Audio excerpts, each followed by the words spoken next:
அத்தியாயம் 4. வித்யாவும் முறையான வாழ்வும். தான் கட்டி காப்பாற்றிய ஆன்மீக கோட்பாடுகளின் செல்வாக்கு மூலம் பாரதம் பல பரம்பரைகளாக எல்லா நாட்டு மக்களுக்கும் நீடித்து நிற்கும் சாந்தியையும் சந்தோஷத்தையும் வழங்கிக் கொண்டிருக்கின்றது. உலகம் முழுவதும் இன்பத்துடனும் வளத்துடனும் இருக்கட்டும், அதாவது லோகா சமஸ்தா சுகினோ பவந்து எனும் லட்சியத்திற்காக இந்த நாடு பாடுபட்டது, இப்போதும் பாடுபடுகிறது.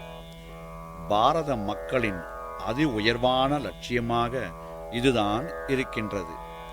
இந்த புனிதமான குறிக்கோளை நிறைவேற்றவும் பேணி வளர்க்கவும் கடந்த கால மன்னர்கள், ரிஷிகள், சமுதாய முன்னோடிகள், மேதைகள், கல்வியாளர்கள், வயது முதிர்ந்த ஆரணங்குகள், அன்னையர் முதலியோர் தம்மை அதிகமான துன்பங்களுக்கு ஆளாகி தியாகம் செய்தனர்.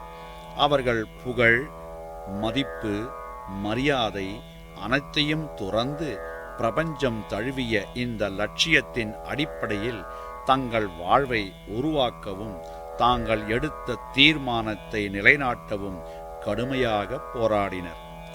கிடைத்தற்கரிய விலை மதிப்புள்ள பொருட்கள் தமது புற அழகால் மயக்கலாம், ஆனால் ஆன்மீக ஒளி வீசும் கண்களுக்கு அவைகள் அற்பமான மதிப்புடையவனாகவே தோன்றும். உடலின் வலிமையும் வனப்பும் ஒருபோதும் ஆன்ம ஆற்றலையோ அழகையோ விஞ்சிவிடாது. ரஜோகுணம் தலைகணத்தை வளர்க்கிறது. சுயநலமும் தற்பெருமையும் அக்குணத்திற்குரிய தெளிவான அடையாளங்கள். ரஜோகுணமிக்க சிந்தனையும் செயலும் ஒடுக்கப்படாவிடில் சத்வகுணம் மலராது. சத்வகுணம் இல்லையேல் அதி உயர்வான ஆற்றல் மிகு தெய்வீகத்தை, சிவனை அடையவோ மகிழ்விக்கவோ திருப்திப்படுத்தவோ முடியாது. இமாலய அரசனின் மகளான பார்வதி நிகரற்ற அழகு உடையவள்.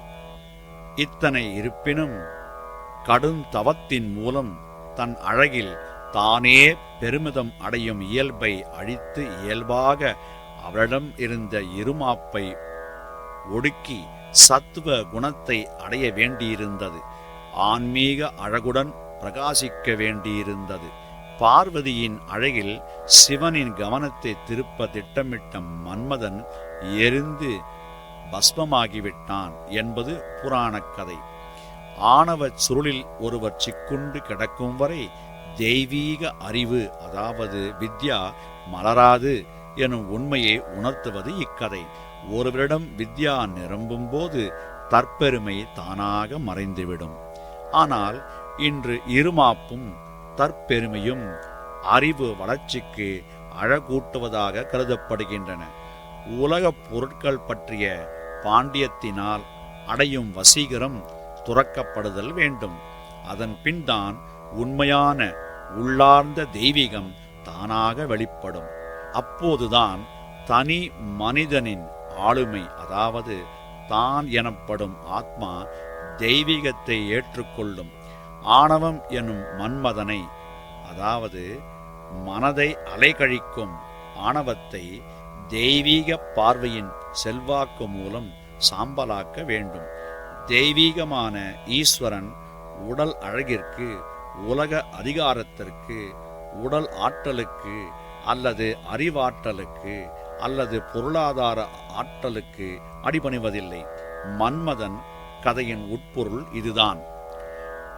சுடு வெயில், கடும் மழை, பனி, பசி முதலிய வருத்தங்களுக்கு தன் உடலை ஆட்படுத்தி பார்வதி கடும் தவமியற்றி, அதாவது அவளது ஆணவ உணர்வை அடக்க தன்னைத்தானே மாற்றியமைத்தாள். இறுதியில் ஈஸ்வரன், அதாவது சிவன், அவளை தன் உடலின் பாதியாக ஏற்றுக்கொண்டார்.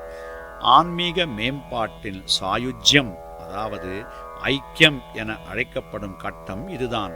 இதைத்தான் மோட்சம், முக்தி, வீடு பேறு, விடுதலை என கூறுகின்றனர். உண்மையில் பணிவு, சகிப்புத்தன்மை, ஒழுக்கம் முதலியவை அடங்கியதே வித்யாவாகும். அது அடாவடித்தனம், பொறாமை முதலிய தீய இயல்புகளை அழிக்கிறது. இப்படிப்பட்ட கல்வியே உண்மையான ஆத்ம வித்யா ஆகும். மோட்சம் என்பது முக்தி. உருவம், அதாவது உடல் எல்லைக்குட்பட்டது. உருவமுள்ள உயிர்கள் அனைத்தும் உடல் என்னும் எல்லையிலிருந்து விடுபட விரும்புகின்றன. ஒவ்வொரு உயிரும் முமுட்சுவாக இருப்பது இயற்கையின் கட்டாயமாகும். அதாவது வீடு பேற்றிற்காக பாடுபடுகிறது. பற்றின்மையின் பயிற்சி பெறுகிறது. பற்றற்ற நிலையில் தேர்ச்சி பெற்ற தியாகியாக ஒருவர் இருந்தாக வேண்டும். இதுதான் இறுதியான உண்மை. வாத பிரதிவாதத்திற்கு அப்பாற்பட்ட உண்மை. தங்கள் உடலை உகுத்துவிட்டு செல்பவர்கள் தம்முடன் ஒரு கைப்பிடி மண்ணை கூட எடுத்துச் செல்வதில்லை.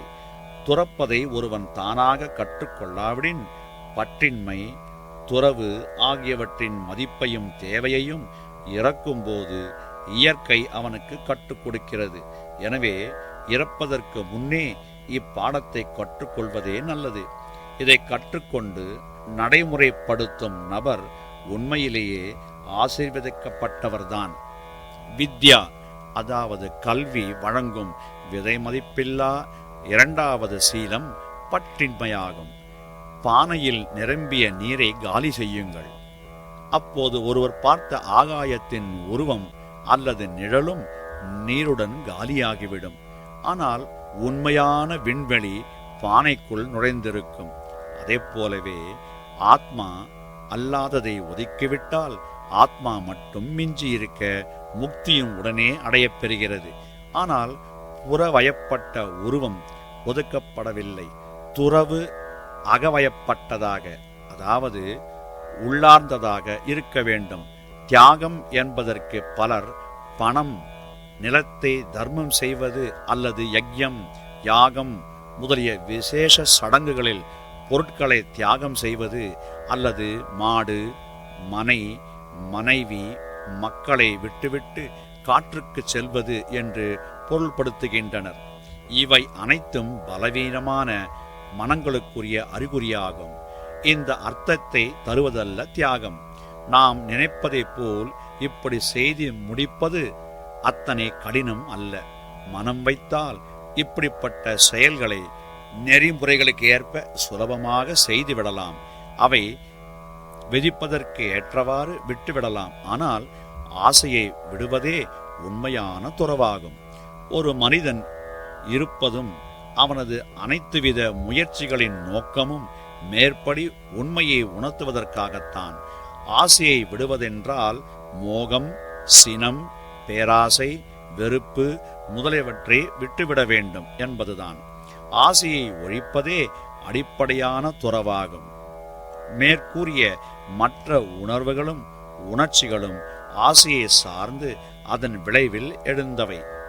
நாம் கோதண்டபாணி, அதாவது கோதண்டம் என்னும் வில்லை உடையவர் என்கின்றோம். ஆனால் அந்த சொல் அவரது கையில் உள்ள அம்பையும் குறிக்கிறதல்லவா? வில்லுக்குள் அம்பு அடங்கியிருப்பது போல் ஆசைக்குள் மோகம், சினம், பேராசை முதலியவைகளும் அடக்கம்.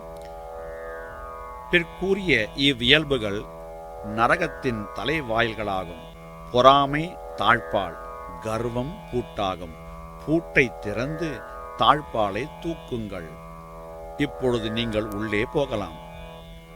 மனிதன் அரும்பாடுபட்டு பெற்ற விவேகத்தை மாசுபடுத்துவது சினமாகும்.